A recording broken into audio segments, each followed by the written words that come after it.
like you did about yung broken hearts. This one pa. Ano yung bakit ganito ka fascinated?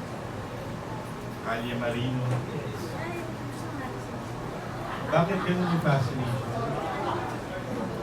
Di ba ang sarap nung yung nag-document mo yung travel mo, tapos na-immortalize mo yun into a video na personal yung kwento sa'yo.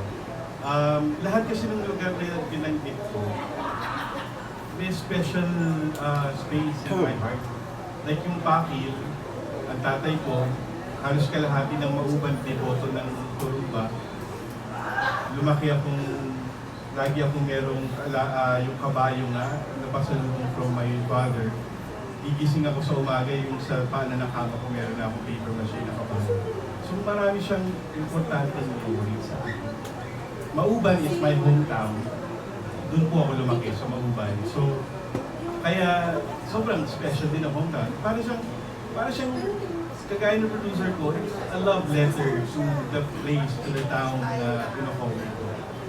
Kung hindi man, kung first time man, like yung Kalye Marino, na first time kung inano kami ni Eros Atalia at ni Jerry Gracio.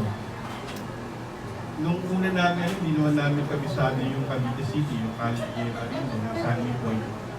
Pero we see to it, bago mag-shoot, before I know that I'm ready, I see to it na kilala ko yung bayan. Naging immersion kami. We have gotten so immersed dun sa Kalye Marino na nakikita namin yung sarili namin, nagsuswimming kami dun sa dagat dun. So, ito pagkatapos dati ng ASAP, nandun kami, nagbabalsa kami sa Kalye Marino. Alam niyo may tsura ng Kalye Marino, di ba? It's a very populated place, very dense yung city. Pero, ayun yun yung proseso eh. Parang, how can you tell a story ng isang pelikula kung hindi mo kakilala at hindi main character ang geography? Naniniwala kasi ako na pag nag-shoot ka ng isang pelikula, hindi lang yung mga main characters na tao ang artista mo. You also have to consider or include the geography as one of your actors. Isa siya sa mga integral part of your story.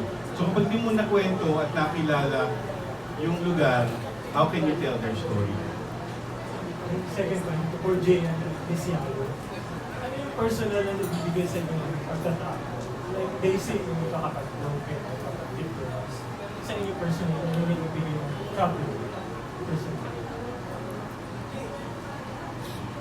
Traveling, siguro bagong perspektibo, nakakapag-isip, nakakapag-unwind, kalimutan mo na yung negativity na